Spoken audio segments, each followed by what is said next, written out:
నమస్తే. నేను మీ కుప్ప పద్మిని. ఇన్నాళ్ళు మీ సపోర్ట్‌ని నాకందిస్తూ, మీ ప్రేమని నాకందిస్తున్న ప్రతి ఒక్కరికి కృతజ్ఞతలు. ఇప్పుడు చూడబోతున్న ఈ వీడియో కూడా ఖచ్చితంగా మీకు ఉపయోగపడుతుంది. లైక్, షేర్ అండ్ సబ్స్క్రైబ్ చేసి మీ ఇష్టాన్ని, అలాగే మీ సపోర్ట్‌ని నాకందించండి. అలాగే ఈ వీడియో పట్ల మీ అభిప్రాయాన్ని కామెంట్ సెక్షన్‌లో కామెంట్ చేసి నాకు తెలియచేయండి. నమస్తే. నమస్తే. Welcome to our channel. నేను పద్మిని. ప్రస్తుతంతో పాటు ప్రముఖ ఆధ్యాత్మికవేత్త, నారీసేన ఫౌండర్, దత్త సేవకురాలు శ్రీమతి లతా దత్త గారు మనతో పాటు ఉన్నారు. మాట్లాడదాం. నమస్తే అక్క. జై గురుదత్తారా. శ్రీ గురుదత్. అక్క, భార్యాభర్తల మధ్య వచ్చేటటువంటి సఖ్యతకి సంబంధించినటువంటి లోపాలు డెఫినెట్ గా ఉంటాయి. ఏ భార్యాభర్తకైనా ఉంటాయి. కానీ భార్య మాట భర్త వినాలి, భర్త మాట భార్య వినాలి ఖచ్చితంగా. ఆ ఇద్దరికి అండర్‌స్టాండింగ్ ఉన్నప్పుడే డెఫినెట్ గా కాపురం సజావుగా సాగుతుంది అవును. కదా! కానీ ఖచ్చితంగా నా మాట విని తీరాలి అని భార్య పట్టుబట్టడం కరెక్ట్ కాదు. నా మాటే వినాలి అని చెప్పి భర్త కూడా అనకూడదు. బట్ అయితే చాలా కొన్ని కామెంట్స్ కూడా వస్తూ ఉన్నాయి మనకి. ఇక్కడ ప్రాబ్లమ్ వినట్లేదండి. ముఖ్యంగా ఏమవుతుందంటే ఇగో. ఈగోనే. డెఫినిట్‌గా ఈగోనే. అహంకారము. హ్మ్. అహంకారం ఎలాంటి అహంకారం అనంటే, నువ్వు ఇంట్లో ఉంటావు గదా ఖాళీగా. నువ్వేం జేస్తున్నావు? అసలు ఖాళీగా ఇప్పుడు ఇవాళ రేపు ఏ ఆడవాళ్ళు ఉండట్లేదు. ఆ! అంటే బట్ దెన్ జనరల్‌గా వచ్చే మాటలు, యాహ్! Discussions yeah! ఇలా కమెంట్స్‌లో ఉంటాయన్నమాట. చూస్తున్నా అక్క నేను. హ్మ్. అసలు వినట్లేదండి. అసలు ఏం ఏం చెప్పినా నెగెటివ్ యాంగిల్‌లోనే చూస్తున్నారు. నన్నసలు పట్టించుకోవట్లేదు అని కొంతమంది ఆడవాళ్ళు కమెంట్స్ పెడుతుంటారు. ఇప్పుడు చెప్పేది కూడా డెఫినిట్‌గా ధర్మబద్ధమైందే. మీరు మళ్ళీ తల్లిని వదిలేయాలి, ఆడపడుచుని పట్టించుకోకూడదు ఇట్లాంటివన్నీ అయితే no. No. No. No. No. ఛీ! ఛీ! ఇట్స్ అలాంటివి ఎ నో. అసలు ఎప్పుడు కూడా మనం అలాంటివి అస్సలు సమర్థించం కూడా మనం. డెఫినెట్‌లీ. చెప్పండక్క, దీనికేంటి? సంబంధ బాంధవ్యాలనేవి చాలా ముఖ్యం అది. హ్మ్. హ్మ్. మనం ఎలా ఆలోచిస్తే అలాగే ఉంటుంది ప్రతిఫలం కూడా. రైట్. దాని గురించి చాలా చక్కగా చెప్పారు హ్మ్. స్వామి గూడా గురుచరిత్రలో. ఆ!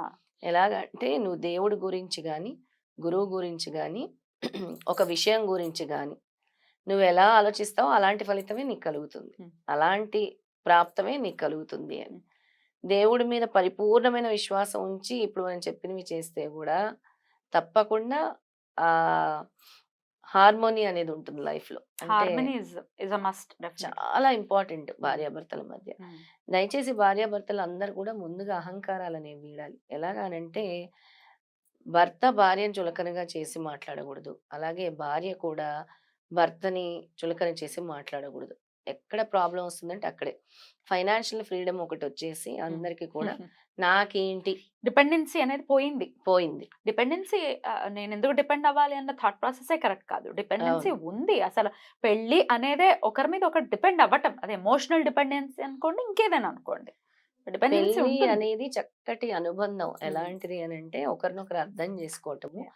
కొన్ని జంటల్ని చూస్తాం 90 ఏళ్ళొచ్చినా కూడా, 90 ఇయర్స్ వచ్చినా కూడా అదే ప్రేమ, అదే కేరింగు, అదే షేరింగు. హ్మ్. ఏదైనా ఆవిడతో చెప్పకుండా చేయను. ఏదైనా ఆయనతో ఆ! చెప్పకుండా చేయను. ఇది కదా ప్రేమంటే. ఇది కదా ప్రేమంటే. ఎంతమందిని చూసాము అలాంటి వాళ్ళని కూడా. హ్మ్. హ్మ్. చాలా చక్కగా ఎంత ముచ్చటేస్తుందో మనకి కొన్ని వాళ్ళని వీడియోస్ చూస్తే. గూడా వస్తూ ఉంటాయి. నోట్లో భార్య పెడుతూ ఉంటుంది. అసలు అవును. భలే అనిపిస్తది. చాలా బా అనిపిస్తుంది. యాహ్! ఇంకా దీనివల్ల హస్బెండ్ అండ్ వైఫ్ ఇద్దరు తెలుసుకోవాల్సిన విషయం ఏంటి అనంటే, మీరు గొడవ పెట్టుకోవటం వల్ల మీ పిల్లల మనసు మీద ఎలాంటి ప్రభావం చూపుతుంది. ఫస్ట్ పాయింట్ అది గుర్తుపెట్టుకోవాలి పద్మిని ఎవరైనా. చాలా ఈజీ భార్యాభర్తనంటాం, భర్త భార్యనంటాం. ఓకే. రేపొద్దున నీ పిల్లల మీద ఎలాంటి ప్రభావం పడుతుంది? నీ పిల్లలు ఎలా తయారవ్వబోతున్నారు? నీ పిల్లలు ఎలాంటి డిప్రెషన్‌కి గురవుతున్నారు? నీ పిల్లలు దాన్ని ఎలా తీసుకుంటున్నారు అని మీకేమైనా అర్థమవుతుందా? అని నేను ప్రశ్నిస్తున్నాను. పిల్లల ముందు అన్నీ మాట్లాడుకుంటారు. పిల్లల ముందు అన్నీ జేస్తారు. హ్మ్. భార్యను తక్కువగా చూడడం, భర్తను తక్కువగా చూడడం 2 జరుగుతున్నాయి ఈనాటి సమాజంలో. కానీ పిల్లల గురించి ఆలోచిస్తున్నారా మీరు? హ్మ్. పిల్లల మీద ఎలాంటి ప్రభావం పడుతుంది? వాళ్ళ సంగతేంటి? రేపొద్దున్న ఇలాంటి దాని వల్ల వాళ్ళు మొండిగా మారిపోయే అంటే యాటిట్యూడ్ మొత్తం మొండితనం వచ్చేస్తది వాళ్ళకి. ఎలాంటి మొండితనం అనంటే ఇంక వీళ్ళ చేయి జారిపోయే మొండితనం. కొంతమంది డిప్రెషన్‌కి లోనవుతారు. కొంతమంది చదువు అసలు కాన్సంట్రేట్ చేయలేరు. హ్మ్. కొంతమంది ఎప్పుడు చూసినా భయం. భయంతో బ్రతుకుతారు. ఏ క్షణాన ఏమవుతుందో. మా అమ్మ, నాన్న తగువులు పెట్టుకుంటారు. అమ్మో! విడిపోతారేమో. విక్టిమ్స్‌గా మారేటటువంటి పరిస్థితి ఉంటుంది. విక్టిమ్స్‌గా మారేటటువంటి పరిస్థితి మరి ఎంతో మందిని జూస్తున్నాం. ఏం సంఘ చేయమంటారక్క మరి? విద్రోహక శక్తులు గూడా డెఫినైట్‌లీ. దీనివల్లే తయారవుతారు. హ్మ్. ఏం జేయాలి అనంటే ముందు పీస్ అండ్ హార్మోనీ ఉండాలి ఇంట్లో. ఒక నెగెటివ్ ఎనర్జీ అనేది పోవాలి. ఎంతో మన శాస్త్ర ప్రకారం ఉప్పుకి ఎంతో ఇంపార్టెన్స్ ఇస్తున్నాం. ఆ. అలాంటి పరిస్థితులు ఎక్కువ మీ ఇంట్లో గనుక గొడవలు అవుతున్నాయి అనంటే, ముందు గుర్తుపెట్టుకోండి. ప్రతిరోజు కంటిన్యూయస్‌గా ఉప్పుతో మాప్ పెట్టండి. ఉప్పుతో. ఫస్ట్ ఆ నెగెటివ్ ఎనర్జీ అనేది దూరం అవుతుంది. ఎప్పుడైతే కళ్ళుప్పు వేసుకుని కళ్ళుప్పేసుకొని ఉమ్, ఇంట్లో ప్రతి గదిలో గూడా శుభ్రం చేసుకోండి ఉమ్, ఫస్ట్. ఉమ్. దానివల్ల చాలా వరకు నెగెటివ్ ఎనర్జీ తగ్గుతుంది. తర్వాత ఆడవాళ్ళు ప్రతిరోజు స్నానం చేసిన తర్వాత పసుపుని ధరించండి. ఉమ్. నుదుటికి నుదుటికి పసుపుని ఓ, ధరించండి. ఓకే. ఇది చాలా మంచి రెమెడీ. ఉమ్, అలాగే పసుపు బ్యాంగిల్స్ వేసుకోండి పరిస్థితులు చక్కబడే వరకు. ఉమ్, పసుపు రంగు బ్యాంగిల్స్ వేసుకోండి. ఉమ్. యెల్లో కలర్ బ్యాంగిల్స్ వేసుకోవాలి. రైట్.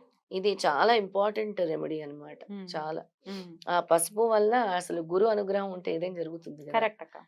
దానివల్ల చాలా హార్మోని వస్తుంది. పీస్ ఉమ్, అండ్ హార్మోని వస్తుంది. ఉమ్, ఇది కాకుండా ఉమ్, మీరు ఏదైనా స్వీట్స్ గానీ, ఫ్రూట్స్ గానీ ఉమ్, ఏవైనా ఉమ్, అమ్మవారి దగ్గర నైవేద్యంగా పెట్టి, లేదంటే గుడికి తీసుకెళ్ళి అమ్మవారి దగ్గర పెట్టి తీసుకొచ్చి మీ ఫ్యామిలీ తినండి. ఉమ్, భార్యాభర్తలు మీ ఫ్యామిలీ వరకు తినండి. ఉమ్, అంటే పరిస్థితులు చక్కబడే వరకు ఇవన్నీ కూడా మీరు చేయండి. ఉమ్.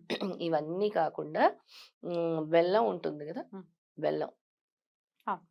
బెల్లం మనకిప్పుడు స్క్వేర్‌గా దొరుకుతుంది బెల్లం. అవును, చిన్న చిన్నవి దొరుకుతున్నాయి ఇంతది. ఆ! అదా అంతని లేకపోతే పెద్దదా? పెద్ద బెల్లం పెద్దది. అనుకో. పెద్ద బెల్లం. ఓ పావు కిలో. అందులో కొంచెం కొంచెం ఉమ్. లోతుగా గూడా ఉంటుంది. గొయ్యిలాగా ఉంటుంది. గొయ్యిలాగుంటుంది. అవును. అందులో ఆయిల్ వేసి ఉమ్. చక్కగా దీపం పెట్టుకోండి. ఒకవేళ గొయ్యిలా లేకపోతే కొంచెం అలా తరుక్కునైనా చేసుకోవచ్చా? తరుక్కునైనా ఉమ్, అందులో ఉమ్. ఓ, చక్కగా ఆవు నెయ్యి అయినా వేయండి. నువ్వుల అలా నూనె అయినా పెట్టచ్చా? వేయండి. దీపం పెట్టండి. పెట్టిన తర్వాత ఆ బెల్లం తీసి ఉమ్.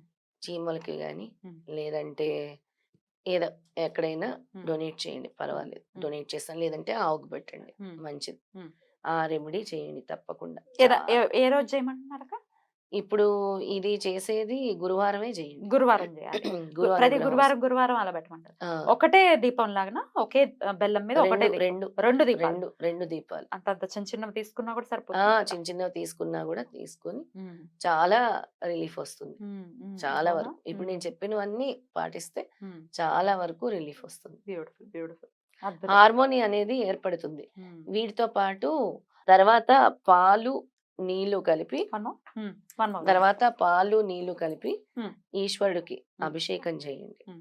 అంటే పరిస్థితులు చక్కబడే వరకు హ్మ్. సోమవారాలు, శనివారాలు, హ్మ్. మండే, సాటర్డే అనంటే ఎన్ని రోజులండి? వెంటనే అయిపోవాలి అనంటే కాదు. చెయ్యండి కొన్ని రోజులు. హ్మ్. భగవంతుడిని గుర్తు చేసుకునే అవకాశం వచ్చింది. ఏమనుకోని చేస్తారంటే ఓం సోమ శర నమః. ఓం సోమ శర నమః. ఓం సోమశర నమః. ఆ! హ్మ్. హ్మ్. ఓం సోమ శర నమః ఎన్ని సార్లు? అనుకుంటూ అభిషేకం చేయండి. మీరు ఈ ఇంట్లో అయినా మంత్రం మాత్రం చేసుకోవచ్చుగా? ఇంట్లో కూడా చేసుకోవచ్చు. ఇంట్లో చిన్న శివలింగం ఉంటుంది గదా! హ్మ్. ఎవరి దగ్గరైనా చిన్న శివలింగం ఉంటుంది. హ్మ్. చక్కగా పాలు, నీళ్లు కలిపి అభిషేకం చేసుకోండి. హ్మ్. ఓం సోమశర నమః. అలా. ఓం సోమశర నమః అనుకుంటూ చేసుకోండి. దీన్ని ఒక 21 సార్లైనా జపం చేసుకోండి. సఖ్యంగా ఉండాలి. ఒకరి మీద ఒకరు గౌరవంతో, ఒకరి మాట మీద ఒకరు ఖచ్చితంగా వాల్యూ ఇస్తూ డెఫినిట్‌గా వాళ్ళు చక్కగా ఆనందంగా ఉండాలని మనస్ఫూర్తిగా కోరుకుంటూ thank you so very much అక్క. నమస్తే. నమస్తే.